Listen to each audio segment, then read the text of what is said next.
This is the EWN Podcast Network.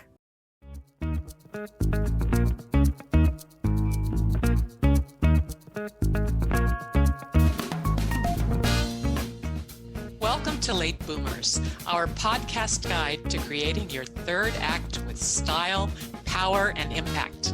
Hi, I'm Cathy Worthington. And I'm Mary Elkins. Join us as we bring you conversations with successful entrepreneurs, entertainers, and people with vision who are making a difference in the world. Everyone has a story, and we'll take you along for the ride on each interview, recounting the journey our guests have taken to get where they are, inspiring you to create your own path to success. Let's get started. Hi, I'm Cathy Worthington. Welcome to Late Boomers. I'm here with my co-host, Mary Elkins, and we are pleased to introduce you to today's exciting guest, baby boomer, real estate entrepreneur, and author, Jeff Peterson. As the principal of Peterson Properties in North Carolina, Jeff has acquired and managed commercial real estate centers, single-family homes, condominiums, and so much more. Plus, he's devoted to community service, and he's completed, if I can say that word right, competed in 8 Boston marathons and is the author of Are We There Yet?, a memoir about grit, determination, and perseverance. Welcome, Jeff. Thank you for that nice welcome. I really was looking forward to coming today and speaking to both of you. I've not done a podcast before where you had 2 people firing questions at you. So I feel like I'm a little bit outnumbered, but I'm gonna try to hold my own. So we'll try to be nice. Okay. Please talk to us about your journey, your memoir, Are We There Yet? And how you found your path to building a real estate empire. I can do that in an elevator speech. No, really? Okay, go for it. So, okay. No, yeah, are you kidding? I know. Okay. So mine, of course, like most people in the entrepreneurial field, is not a straight journey. It kind of meanders around, and when you get towards the end and you feel like you're somewhat successful, people will come to you like you, and they'll say, "Well, how did you get where you are?" You're like, and then you'll say, "Actually, I don't know. Let me recreate this." So that was kind of the idea for the book. I started having a lot of younger people, especially, were asking me for advice on how to invest, how to get started in real estate and small business. And it got to the point where I thought about it, and even with my own children as well, I thought it would be a good idea to just kind of put some of it down and try to create a memoir. It's not a biography, but it is a journey of how I started out and how I continued in my journey. Super. And then from there, how you found the path to building a real estate empire, please. Yeah, my first venture, I started business on my 21st birthday, actually. Wow. It was a small upholstery shop, and I That's started young. it Re-upholstery. Yeah, I started it out of a front bedroom of a 2-bedroom house, and that's how I got started. A small bedroom house that I was renting at the time, but I always wanted my own house. And a year or so later, I found a house, small house, and managed to talk the owner into selling it to me. Although I did not have a dime and there was no financing. This is back in 1980, 81, somewhere around there, where interest rates were over 20%. You couldn't get financing, and you couldn't afford it if you could. So I managed to talk him into selling me that house. They had lived in it, him and his wife, for years and years. And I read this book called How to Buy Real Estate with Little or Nothing Down. And I'm trying to think of the author, but anyway, it's a very common book. But I took that to heart, and I went to this gentleman, and I talked till I was blue in the face. And finally, he decided to do it. He liked my approach. He liked what I was doing, and there was a small, garage out back that I could upholster out of. So that's how I started. That was my first property. Well, that's an interesting path. Yeah. Yeah. When I say very small, I started small, extremely small. Well, why is buying real estate the most important thing we can do for long-term success? Well, now you're going to get me on a soapbox. Okay. So No elevator pitch on this. No. When you do real No. estate, you'll see a lot of people will say, it's passive income and you can flip and there's so many different ways to do real estate. But the reality is it takes a long time and it's a discipline. So you have to be disciplined in it. But over time, it is the best way to create wealth because when you first buy that property, your renters are going to be paying your mortgage. They're going to be paying down your mortgage. They're going to be making all your payments. Now you're going to appreciate in value and you're going to get the added benefit of depreciation. So there's more benefits than that as well. Of course, you get some cash flow if you've done it right, but it takes a long time to do this. And um, the big fallacy is that when you start this, you think you're going to be able to quit your job or that's all you're going to be doing, but that's not really, that's not really the best way. And it's probably the hardest path to do that because your cash flow is probably not going to support a lifestyle because that is not the number one way to increase your wealth. The number one way to increase your wealth is through your appreciation, and that takes time. Interesting. Oh, yeah, obviously. Yeah. But why should everybody start their own business? And what do you believe is the first step to take? Well, starting your own business. So if you work for a company and you work for someone else, you're a W-2 employee, correct? Mm-hmm. And when you're a W-2 employee, the difference between a W-2 employee and a small business owner is that the W-2 employee will make $1,000. They'll pay all their taxes, and whatever's left over, they pay their bills. Where a small business owner, what he will do is he will make $1,000. He will pay all of his bills, and whatever's left over, he pays his taxes. That is a paradigm shift in how you think about how you create wealth and how you sustain. So it is imperative that eventually you become your own boss. The long term is the real estate, but owning a business is very good. And if you have employees, they go before taxes too, don't they? That's correct. That's correct. So often when you're first starting a business, you make less than the W-2 employee. But when I first started my business, when I first couple years I had a business, I actually started having employees. They could go get a credit card. I could not. I couldn't even qualify to get a credit card because I was self-employed. So it's the same thing when you go in for a home loan. When you go in for a home loan, if you're a small business person, the mortgage lenders do not like you.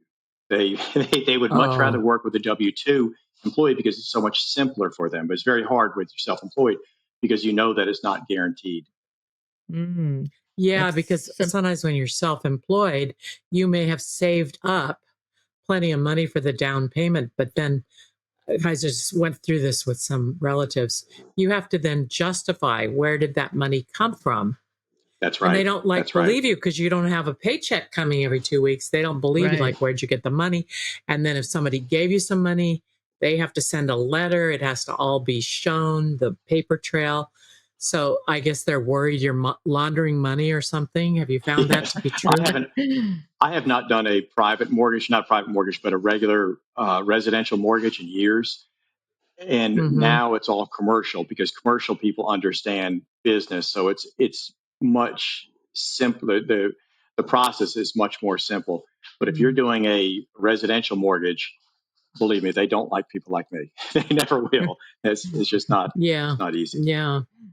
Well, can you give us some advice on the most suitable real estate investment that we can buy based on our own personalities or skills or needs? Everybody's needs are different, right? Everybody's needs are different. You're right. So most people start off with residential because it's easier to get started that way. It doesn't take as much capital. What they'll do, and many times what they'll do is they'll buy a property, they'll move into it, and they'll hold it for a couple of years, and then they'll rinse and repeat. So they'll keep that property and rent it out, and then go buy another home mortgage. So they get better interest rates, and they don't have to put as much money down. So it works out very well to begin with. But you can't can't do that for very many properties. You run out. So you have to go into other Well, also, avenues. it depends on the market you're in, because if you're in Los Angeles, that's not a very viable No, That's scenario, true. because you're going to pay so much for the house, and then you maybe can't rent it enough to have any positive cash flow. That's true. So yeah. you've got a So mortgage. with me, if I could just get a little bit of cash flow, I was happy with it, because I knew it was more about the appreciation. And I had my business or businesses. So that was where I was generating my cash flow. But for the long-term appreciation, the long-term wealth, you have to put that money somewhere. And the best way to me to put it is into real estate. Well, just add on to the last question of the different personalities and how you would advise different types of personality on what to buy.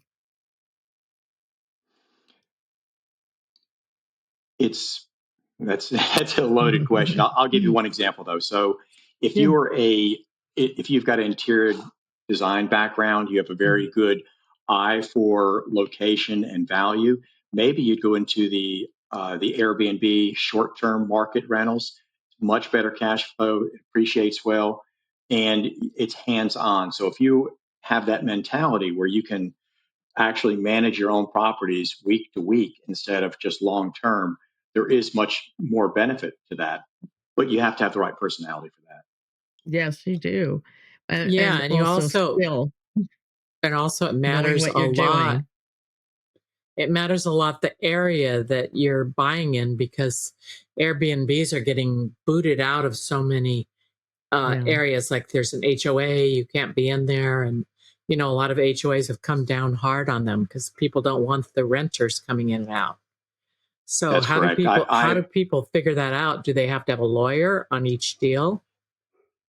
I think you need to look at that before you buy the property, of course. So for Yeah. myself personally, we do a lot of short term rentals, and I say Airbnb, but that's for me that's a generic term, because we do Okay. Airbnb, Verbo, and then we do direct rentals, which is our own website, and we do all vacation. So we're doing everything at the beach, and it's very localized. So for Oh, me, the best is to be right on the beach, no further back than second row.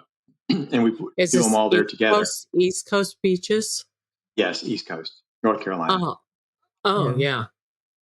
And is there a strategy Yeah. to the way you learn to speak to bankers and investors to achieve your financial Yeah, goals? yeah, that's the hard part. Give us So that to me, scoop. all right, Yeah. I'll give you this. So to me, the number one thing that you can do with your bankers, well, the number one thing to begin with, is to get to know them today.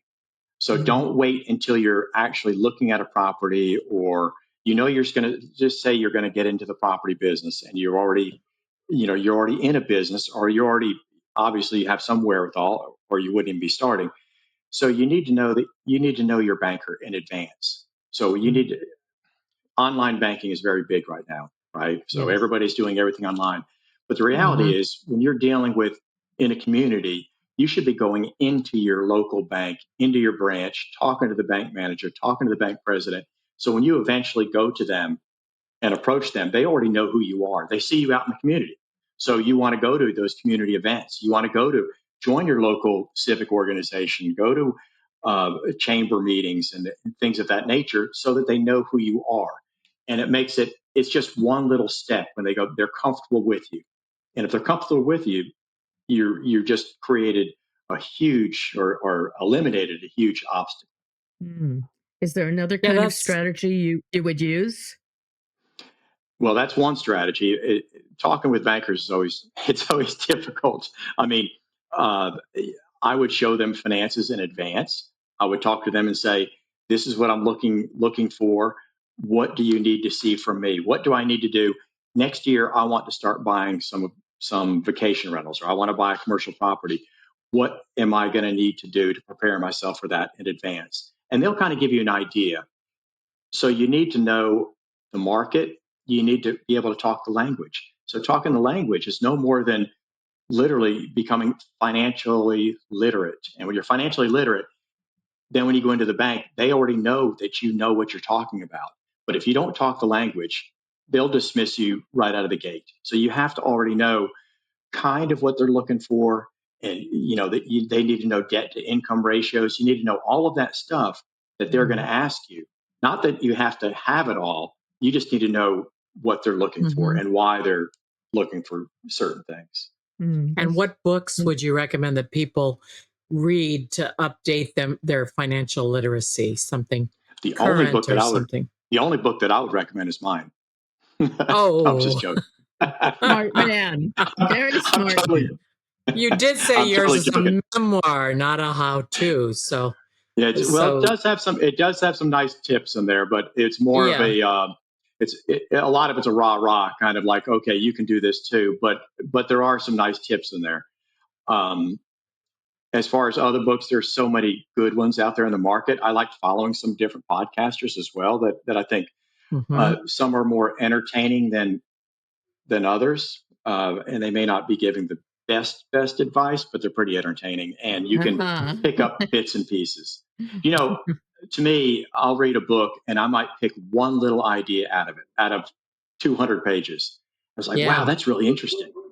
That's worth the price of it. That's worth the price of admission. And sometimes I can't remember exactly where it came from, but I do like that. I like the way that works. But I'll give you this one piece. Oh, go ahead. I'm sorry. Oh, good. No, go ahead. Go ahead. I was going to backtrack just a little bit because you were asking me about beginners.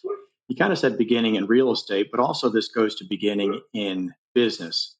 So I already said the best thing to me is eventually work yourself into your own business, right? But the first thing you have to do when you actually get ready to make that leap is to borrow every dime you can borrow. So borrow it before you quit that job. Borrow everything you can borrow. And when I say borrow, I mean go get your home equity line, tap it, you get as much as you can, get your credit cards, borrow as much as you can, because the minute that you quit that job, you're going to be dead to the banks for several years. You're not going to be able to borrow anything or do anything. So I had a friend of mine. He was a GM at a very popular sports store, big chain, very successful, and he wanted to do a food truck. And I was like, oh man, are you kidding? You really want to do a food truck? He said, yeah, I'm sick of it. That's what I want to do. I said, okay. Well, he goes, what would you tell me to do? So I told him that. And I forgot that I told him that, but I told him, I said, look, borrow all the money you can because you're going to be dead. And I was kind of trying to scare him a little bit, but I said, no, seriously, borrow. You got a lot of equity in your house, borrow against it right now because you're not going to be able to do anything. And 2 years later, we had a conversation and he said, out of all the advice I got from all of my different friends and all the people that I know, he goes, yours is the one that actually just saved me. He goes, absolutely saved me. He goes, I couldn't do anything. He goes, but I did do that and it worked. So that's what I would do. I've never heard that before. That's wonderful advice. How long does it take before the bank lets you borrow after that? Well, so you have to have, most banks will tell you this, you're going to need 2 years of tax returns. But that's 2 years of good tax returns. So maybe the first year is not so good, right? Maybe first couple of years aren't so good. Now you're looking at 4 years, but you're going to have a couple of good years of tax returns, and it's going to have to be, moving in a positive direction. So that's why you need to do all you can before you quit your job. And with that being said, I wouldn't be really quick to quit my job either. I would work twice as hard until you finally cannot do your new career and keep the job, or you can't do a good job working for the person you're working for. Oh, is there that's true.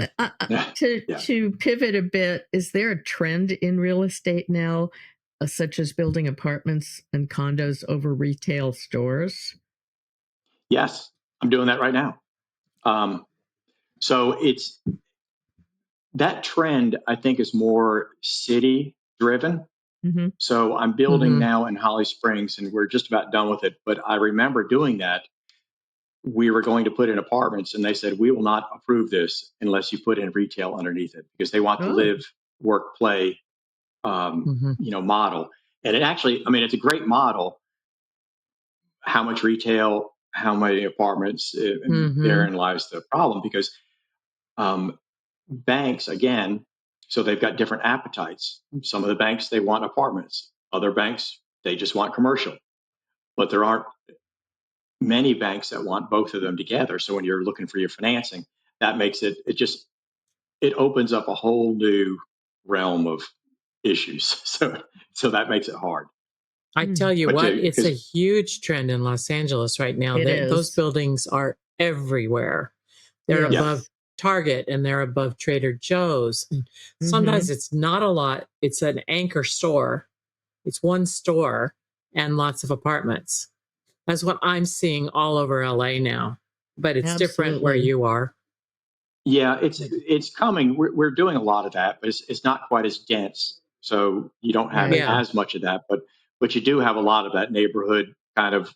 So it's going to be neighborhood shops and apartments overhead. hmm It just creates more difficulties when you're trying to get the project financed. Yeah, Yeah, you need because a lot that's of more parking. I'm assuming these are all rentals. Yes, yeah. When you're Yeah. doing most of those would be rentals. Are they not condos? No, Yeah, they're not. Well, how has the real estate market for shopping malls and office buildings changed since COVID? now that is not my expertise. Oh, okay. So I know that I have a shopping center in Eastern North Carolina, and during COVID, we did a lot of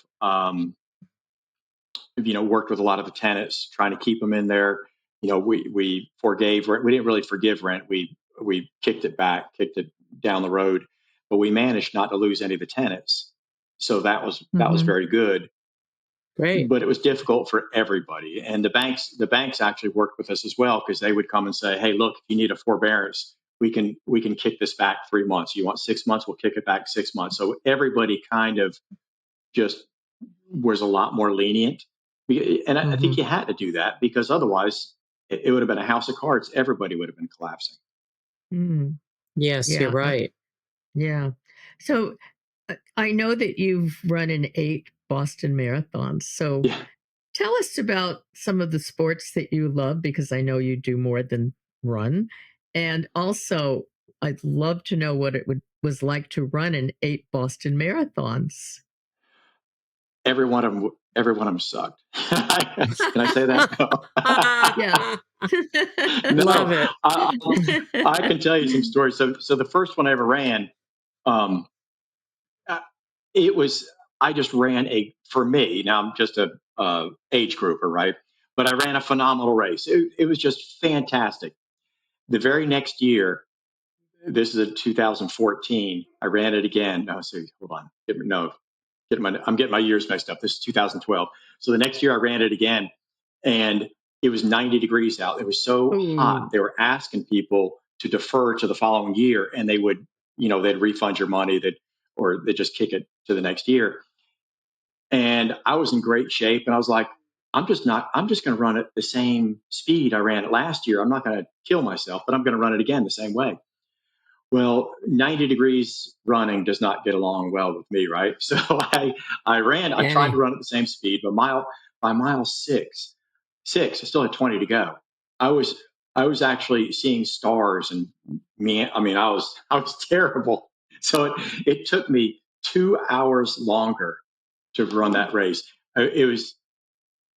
Boston was my fastest race and my slowest race that I've ever run in my life. It was just terrible. So I've had some of those stories like that where, to me, and I've run a lot of races, not just running races, but also, Ironman and Spartans and things like that. But I always say you can have a great race or you can have a great story. The great races, I forget about. I forget about them 2 weeks later. Nobody wants to hear about them. But the great stories, like where maybe you did something wrong or something happened, those are the ones that are amusing. They're the ones that, like, you'll never forget them either. I mean, so it's Always. And that's always were been you fun. Yeah. were Yeah. you in it the violent year when all the bad Yeah. stuff happened? 2013. Were you there? 2013. I was. Oh, you And did? I had already crossed the finish line when the bomb went off, and I didn't know it was a bomb. Actually, I'd gone down a side street to try to hear myself on the phone to tell the person I was with where I was, and it's so loud on Boylton Avenue that you can't hear yourself think. So I was trying trying to talk on the phone, and I heard something go off. I thought it was a transformer, or I thought it was something in the Air Force, or just you just didn't think bomb. And then I heard it a second Yeah. time, and I was like, oh, wait a minute. And I can't tell you how many tens of thousands of people were on Boylston right when the bomb went off. And if they had, if they had done something a little bit different, it would have been so much worse. I mean, they actually bungled it, the people that set the bomb. But I got back to the room, and I was hurt for that race. I was hurt during the race. I probably shouldn't have run it, but I did. But by the time I made it back to the room and turned on the TV, which was only 20, 30 minutes, you turn on the TV and all you saw was smoke and debris on the street, and there was not a soul to be seen. Not a soul to be seen. It was very, very emotional time for everybody. Yeah. So you had just run past that area. Yes, I had just run past very recently. Yes, I had another friend that was running as well, and they were in between the two bombs. So one went off here and one went off there near the finish line, and they were running right in between them. And so just ran right through it. Talk about luck. It was pretty chaotic. Yeah. Oh, really terrifying. Let's tell us how the discipline of sports can carry over to the discipline needed to create and run successful businesses. Is there a correlation there? I think there is. I think, and actually, it's a good correlation for me. It's distance races. I've done a lot of shorter stuff too, but not just distance running, but ultra running, not just marathons, but even in the longer Ironman. So for me, the discipline that it takes to train is the same discipline that it takes to run your business or run your real estate. You're in it for the long haul. So when you're thinking about, just for instance, for a marathon, you're looking at 16 to 20 weeks of training. Well, that's almost every day, and you have a plan, and that's what you're doing. If you're really going to try to run it and run well, you actually have a plan. Well, it's the same thing with business, and you can't just I'm not in the mood. I'm not motivated today. Well, if you're not motivated today, you're gonna pay. You're gonna pay when it comes out. It's the same thing with business. So you can't just do it when you're motivated. You have to be disciplined. I mean, to me, discipline, when you're disciplined, you work on those days when you're not motivated. You work all the time. So you don't feel like doing that work. You don't feel like making those calls. You don't feel like researching this property, or you don't feel like going and talking to, a club, or you just don't feel like it. But that's discipline. And when you're motivated, then you take it to the next level. That's when your breakthroughs come through. But if you only work when you're motivated, you're just going to miss so much. So I think it's true of competition the same way it's true in business. And that's just always the way I've kind of thought about that. Yeah. Well, I guess people sit around and wait for motivation to hit them on the head. Yes. And that's not going to happen. No, it's not going to happen. We've all been guilty of that. I mean, I've been guilty of that myself. But overall, I know that when you do the work, when you're not in the mood, you actually feel better for having it done. Right? Absolutely. You feel better. And there's nobody cheering for you. There's nobody knows that you're doing it. Nobody knows that you're up at 10 o'clock at night or up at 5 in the morning doing the stuff that just doesn't seem to pay off, but it does. And you have to do that. So if you think your job is 9 to 5 and you're going to run your own business or run your own real estate, and the real estate's going to be passive, you probably should stay in that W-2 mentality. So the only way you can work for yourself really is you have to have that drive. I mean, it's not the smartest person, it's the person with the drive that'll get it done. That's brilliant. Thank you. I have a question that's a little sidelined here, but looking back at your career, is there one thing you might have done differently? Oh, now we can go on forever. Really? Good. Oh no, I don't. Tell us. You can always look.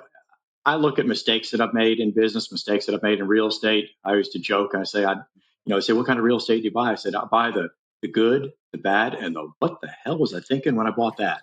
And so, and I have done that. I've done that so many times.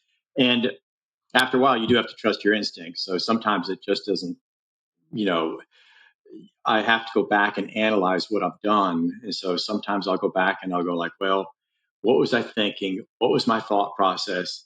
Was something in the early stages that really messed me up? And one thing that I learned was sometimes I'll get excited about a deal and I'll work on how I can figure out how to get that deal. And I'll never go back to the basis of should I do that deal?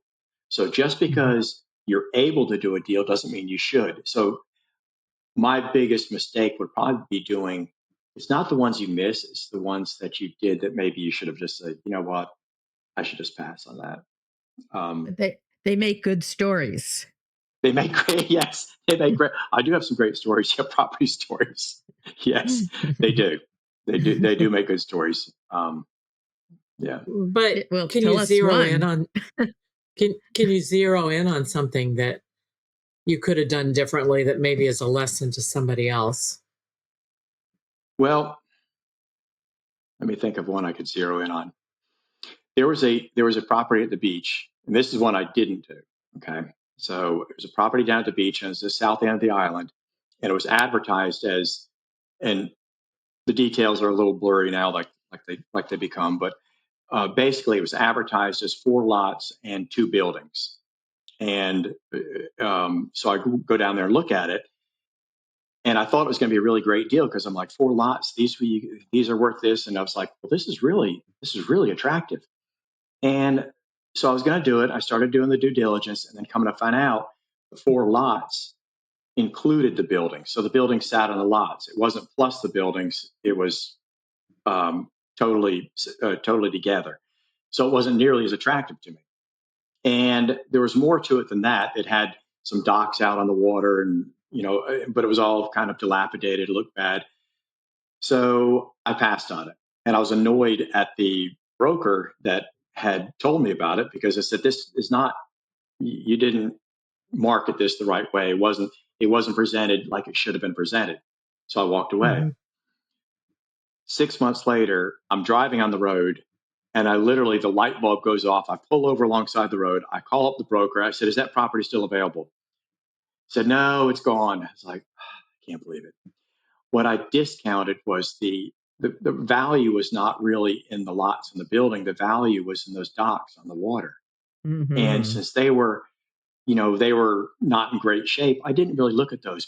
But waterfront dockage is like gold on the water. And I was so upset about the buildings and the lots. I didn't look any further at that. So that's one, to this day, I just kind of go like, I can't believe I let that go away. And side note to that, the person that bought it, those docks are in such bad shape, they tore them down and were going to rebuild. But then CAMA, which is the coastal area management, wouldn't let them put it back. So they could have repaired them and that'd have been fine. They could have replaced them 1 post at a time, but they didn't do that. They tore it down, which it was the right way to do it if they were allowed, but they weren't allowed. So they lost out on that as well. But, oh dear. But that's one I do regret. Catastrophe. Yes. Yeah. Well, what would you like our boomers and our others in our audience to have as a takeaway today? I think the takeaway would be that you really need to stay at this a long time. I know you can watch the gurus on social media, and sometimes I'll look at that, Facebook and Instagram, and I was like, wow, this guy's 28 years old and he's got 1,000 doors, but that's not always what it seems. And you have to know that you have to be in it for the long haul, and you have to follow the basic fundamentals of real estate and of business as well. You just, but there's no quick fix on any of it. Oh, good advice for life. Yeah, that's true. That is true. That's true. Well, we would know, me anyway, is a little bit older, but sometimes I follow that advice and sometimes I don't, but I do know it, so that's true. Yeah. Well, at least you know it. Thank you, Jeff. Yeah. It's great advice throughout. Thank you. Our guest today on Late Boomers has been Jeffrey Peterson, real estate entrepreneur and principal of Peterson Properties, author of the memoir, Are We There Yet?, which will give you a lot of pointers on real estate as well as the life and his journey. And he's also a sportsman. You can drop Peter a line via his website, petersonproperties.co, and it's Peterson Properties. Thank you. Thank you for listening to our Late Boomers podcast and subscribing to our Late Boomers podcast channel on YouTube. Listen in next week when you'll meet another exciting guest, Tom Fox, a compliance expert with a large podcast network, who will tell us about taking your business to the next level with a podcast. Hey, Mary and I need that one. You can listen to Late Boomers on any podcast platform, and we do appreciate you. Please follow us on Instagram at I am Cathy Worthington and at I am Mary Elkins and at Late Boomers. Thanks again to Jeff Peterson. Thank you so much for having me. I really enjoyed talking with both of you. Thank you. You too. Thank you.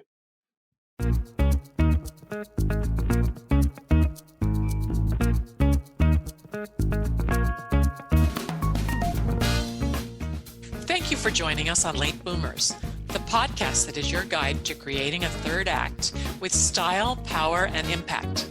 Please visit our website and get in touch with us at lateboomers.biz. If you would like to listen to or download other episodes of Late Boomers, go to ewnpodcastnetwork.com. This podcast is also available on Spotify, Apple Podcast, and most other major podcast sites. We hope you make use of the wisdom you've gained here and that you enjoy a successful third act with your own style, power, and impact.